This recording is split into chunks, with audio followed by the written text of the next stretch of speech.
ಈಗ ಅವ್ರದ್ದು ಏನಾಗಿದೆ, ಅರ್ಜಿದಾರರು ಯಾರ ಮುಖಾಂತರ ಬಂದಿದ್ದು, ಯಾರು ಆಪರೇಟ್ ಮಾಡ್ತಾರೆ ತಮ್ಗೆಲ್ಲ ಗೊತ್ತಿರೋದು ವಿಚಾರ ಅವ್ರು ತಾನೆ. ಈಗ ಲೋಕಾಯುಕ್ತವ್ರು ವರದಿ ಇನ್ನ ಕೊಟ್ಟಿಲ್ಲ, ನೀವು ಹೇಳ್ತಾ ಇರೋದು ಮಾಧ್ಯಮದವರು, ಇನ್ನ ಬಂದಿಲ್ಲ, ಇನ್ನ ಇಲ್ಲ ಹೇಳ್ತಾ ಇರೋದು ಅವರು ತನಿಖೆ ಮಾಡಿದ್ದಾರೆ. ಈಗ ನಿಮ್ಗೆಲ್ಲ ನಮ್ಮ ಇಡೀ ರಾಜ್ಯದ ಜನಕ್ಕೆ ಗೊತ್ತಿದೆ ಸಿದ್ದರಾಮಯ್ಯನ ಪಾತ್ರ ಏನಿದೆ.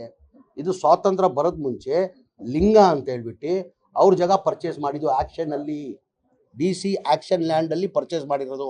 ₹1 ಪರ್ಚೇಸ್ ಮಾಡ್ತಾರೆ ಯಾವಾಗ, ಸ್ವಾತಂತ್ರ್ಯಕ್ಕಿಂತ ಮುಂಚೆ. ಅದಾದ್ಮೇಲೆ ಅವ್ರಿಗೆ 3 ಜನ ಮಕ್ಕಳು ಇರ್ತಾರೆ.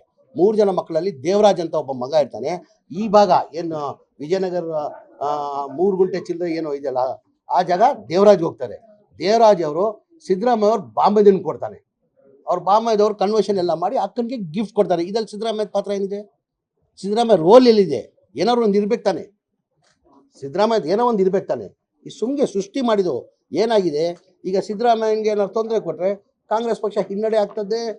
ದೃಷ್ಟಿಯಲ್ಲಿ ಕೊಟ್ಟಿರೋದು ಮಾಡಿರೋದು ಇದು.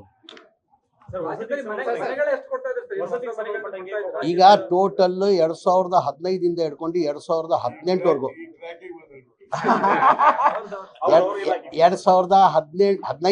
2015 ಹಿಡ್ಕೊಂಡು 18 ಸ್ಯಾಂಕ್ಷನ್ ಆಗಿದೆ. ಹಿಂದಿನ ಸರ್ಕಾರದಲ್ಲಿ ಸಿದ್ದರಾಮಯ್ಯ ಅವರು ಮುಖ್ಯಮಂತ್ರಿ ಇರುವಾಗ 1,80,253 ಮನೆಗಳು ಸ್ಯಾಂಕ್ಷನ್ ಆಗಿದೆ. ಯಾವಾಗ? ಸಿದ್ದರಾಮಯ್ಯ ಅವರು ಮುಖ್ಯಮಂತ್ರಿ ಅದೇ ತರ ರಾಜೀವ್ ಗಾಂಧಿ ಸ್ಕೀಮ್ ಅಂತ ಇದೆ, ರಾಜೀವ್ ಗಾಂಧಿ HP ಸ್ಕೀಮ್ ಅಂತಾರೆ, ಸೇಮ್ ಸ್ಲಮ್ ಮೇಟಪ್.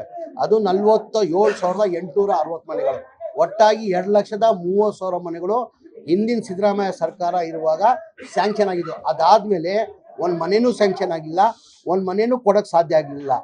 ಏನಾರ BJP ಅವರು ಸ್ಲಮ್ ಬೋರ್ಡ್ ಅಲ್ಲಿ ಒಂದ್ ಮನೆ ಕೊಟ್ಟಿದ್ದೀನಿ, ರಾಜೀವ್ ಗಾಂಧಿ HP ಸ್ಕೀಮಲ್ಲಿ ಒಂದ್ ಮನೆ ಕೊಟ್ಟಿದ್ದೀನಿ ಅಂದ್ರೆ ನಾನು ನಾಳೆನೆ ರಾಜಕೀಯದಿಂದ ನಿವೃತ್ತಿ ತಗೊಳ್ತೀನಿ. ಏನಕ್ಕೆ ಅವ್ರು ಕೊಡಕ್ ಸಾಧ್ಯ ಆಗಿಲ್ಲ ಅಂದ್ರೆ ಒಂದ್ ಮನೆನೂ ಸ್ಯಾಂಕ್ಷನ್ ಮಾಡಿಲ್ಲ, ಒಂದ್ ಮನೆನೂ ಕೊಡಕ್ ಸಾಧ್ಯ ಆಗಿಲ್ಲ. ಕಾರಣ ಅಂದ್ರೆ ಒಂದ್ ಮನೆ ಕಟ್ಬೇಕಾದ್ರೆ 7.5 ಲಕ್ಷ ಆಗ್ತದೆ. ಕೇಂದ್ರ ಸರ್ಕಾರದಲ್ಲಿ ಏನ್ ಮಾಡ್ತಾರೆ, ಪ್ರಧಾನ ಮಂತ್ರಿ ಆವಾಸ್ ಯೋಜನಾ ಅಂತ ಹೇಳ್ಬಿಟ್ಟು 1.5 ಲಕ್ಷ ಸಬ್ಸಿಡಿ ಕೊಡ್ತಾರೆ. 18% GST ಹಾಕಿ ಹಿಂದೆಯಿಂದ 1,38,000 ವಾಪಸ್ ತಗೊಳ್ತಾರೆ. ಆ ಕಾರಣಕ್ಕೆ 7.5 ಲಕ್ಷ ಕಾಸ್ಟ್ ಆಯ್ತು. ಈಗ 1.5 ಲಕ್ಷ ಕೇಂದ್ರ ಸರ್ಕಾರ ಕೊಡ್ತಾರೆ, ರಾಜ್ಯ ಸರ್ಕಾರ 1,20,000 ಕೊಡ್ತಾರೆ. SC ST ಇದ್ರೆ 2 ಲಕ್ಷ, ಆವ್ರೇಜ್ ತಗೊಂಡ್ರೆ 3 ಲಕ್ಷ. 4.5 ಲಕ್ಷ ಬೆನಿಫಿಷಿಯರಿ ಕಟ್ಟಬೇಕು. ಎಷ್ಟು? 4.5 ಲಕ್ಷ. ಎಲ್ಲಿಂದ ಕಟ್ಟಕ್ಕೆ ಸಾಧ್ಯ ಬಡವರು? ಈಗ ಟೋಟಲ್ ಬೆನಿಫಿಷಿಯರಿ ಪೇಮೆಂಟ್ ನಂಬರ್ ಬೇಕಾಗಿರೋದು ರಾಜೀವ್ ಗಾಂಧಿ ಮತ್ತೆ ಸ್ಲಮ್ ಬೋರ್ಡ್ಗೆ 2,30,030 ಮನೆಗೆ 9,500 ಕೋಟಿ ಬರಬೇಕಾಗಿತ್ತು. ಬರೇ 310 ಕೋಟಿ ಬಂದೆ. ಯಾರೋ 5,000 ಕೊಟ್ಟವ್ರೆ, ಯಾರೋ 10,000 ಕೊಟ್ಟವ್ರೆ, ಯಾರೋ 15,000 ಕೊಟ್ಟವ್ರೆ. ಅವ್ರು ಬಡವ್ರು ಕೊಡೋಕೆ ಸಾಧ್ಯ ಆಗಲ್ಲ. ಆಮೇಲೆ ನಮ್ಮ ಸರ್ಕಾರ ಬಂದಾದ್ಮೇಲೆ, ನಾನು ವಸತಿ ಮಂತ್ರಿ ಆದಮೇಲೆ, ನನ್ನ ಗಮನಕ್ಕೆ ಬಂದಾದ್ಮೇಲೆ ನನ್ನ ಮನೆ ಮುಖ್ಯಮಂತ್ರಿಗೆ ಹೆಂಗೋಪ್ಪ ಹೇಳಿದ್ದು, ಏನಕ್ಕಂದ್ರೆ ಗ್ಯಾರಂಟಿಗಳು ತಮಗೆಲ್ಲ ಗೊತ್ತಿದ್ದಂಗೆ 55,000 60,000 ಕೋಟಿ ಆಗ್ತದೆ.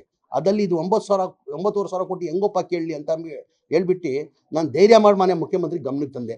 ಸರ್ ಹಿಂಗಿದೆ ಸರ್, ತಾವು ಹಿಂದಿನ ಸರ್ಕಾರದಲ್ಲಿ ತಾವು ಮುಖ್ಯಮಂತ್ರಿ ಇರುವಾಗ ಈ ಮನೆಗಳು ಸ್ಯಾಂಕ್ಷನ್ ಆಗಿರೋದು. ಅದಾದಮೇಲೆ ಸಮ್ಮಿಶ್ರ ಸರ್ಕಾರ ಬಂತು, BJP ಸರ್ಕಾರ ಇತ್ತು, ಒಂದು ಮನೆನೂ ಕೊಟ್ಟಿಲ್ಲ, ಜನ ಬೀದಿಯಲ್ಲಿದ್ದಾರೆ ಅಂತ ಹೇಳ್ಬಿಟ್ಟು ಮನೆ ಮುಖ್ಯಮಂತ್ರಿ ಗಮನಕ್ಕೆ ತಂದೆ.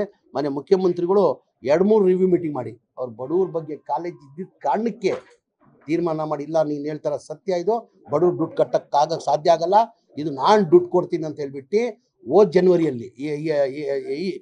ಜನವರಿಯಲ್ಲಿ ಕ್ಯಾಬಿನೆಟಲ್ಲಿ ತಂದು ಅಪ್ರೂವ್ ಮಾಡಿ 500 ಕೋಟಿ ಬಿಡುಗಡೆ ಮಾಡಿದ ಕಾರಣಕ್ಕೆ ನಾವು 36,789 ಮನೆಗಳು ಕೊಟ್ವಿ. ಇನ್ನು 39,000 ಮನೆಗಳು ಈ ತಿಂಗಳು ಕೊನೆಯಲ್ಲಿ ಕೊಡ್ತಾ ಇದೀವಿ. ಏನಕ್ಕೆ ಇಲ್ಲ, ಒಂದು ನಿಮಿಷ, ನಾವು 5 ಗ್ಯಾರಂಟಿ ಘೋಷಣೆ ಮಾಡಿದ್ದೀವಿ, ಇದು 6ನೇ ಗ್ಯಾರಂಟಿ ಅಂತೀವಿ ನಾವು. ನೀವು ಅರ್ಥ ಮಾಡ್ಕೊಳ್ಬೇಕಾದ್ರೆ, ಮಾಧ್ಯಮ ಸ್ನೇಹಿತರು ಅರ್ಥ ಮಾಡ್ಕೊಳ್ಬೇಕು. ಬಡವ್ರ ಬಗ್ಗೆ ಇದು ನಾವು ಘೋಷಣೆ ಮಾಡಿರಲಿಲ್ಲ ಮನೆಗಳು ಕೊಡ್ತೀವಂತ. ಈ ಗ್ಯಾರಂಟಿ ಘೋಷಣೆ ಮಾಡಿದ್ವಿ, ಗ್ಯಾರಂಟಿ ಕೊಟ್ಟಿದ್ವಿ, 5 ಗ್ಯಾರಂಟಿ. ಇದು ಮನೆಗಳು ಕೊಡ್ತೀವಿ. ಏನಕ್ಕೆ ಅವ್ರ ಬಡವ್ರ ಬಗ್ಗೆ ಸಮ್ಮಿಶ್ರ ಸರ್ಕಾರ ಕುಮಾರಸ್ವಾಮಿಗೆ ಕಾಲೇಜ್ ಇರಲಿಲ್ವಾ? ಯಡಿಯೂರಪ್ಪ 2 ವರ್ಷ ಇದ್ರು, ಅವ್ರ ಕಾಲೇಜ್ ಇರಲಿಲ್ವಾ? ಬಸವರಾಜ ಬೊಮ್ಮಾಯಿ 2 ವರ್ಷ ಇದ್ರು, ಅವ್ರ ಕಾಲೇಜ್ ಇರಲಿಲ್ವಾ? ಬರೀ ಕಾಂಗ್ರೆಸ್ ಪಕ್ಷಕ್ಕೆ ಮನೆ ಸಿದ್ದರಾಮಯ್ಯ ಅವ್ರಿಗೆ ಬಡವ್ರ ಬಗ್ಗೆ ಕಾಲೇಜ್ ಇರೋದು. 9,500 ಕೋಟಿ ಕೊಡ್ತೀನಿ, 1 ವರ್ಷದಲ್ಲಿ ಕಂಪ್ಲೀಟ್ ಮಾಡ್ಬೇಕಂತ ಮನೆ ಮುಖ್ಯಮಂತ್ರಿಗಳು ಸೂಚನೆ ಕೊಟ್ಟಿದ್ದಾರೆ. ಹಾಗಾಗಿ 36,789 ಮನೆ ಕೊಟ್ಟಿದ್ದೀವಿ. ಇನ್ನು 39,000 ಮನೆ ಈಗ ಈ ತಿಂಗಳು ಕೊನೆಯಲ್ಲಿ ಇನ್ನು 39,000 ಕೊಡ್ತೀವಿ. ಮನೆ ಮುಖ್ಯಮಂತ್ರಿಗಳು ಸೂಚನೆ ಕೊಟ್ಟಿದ್ದಾರೆ.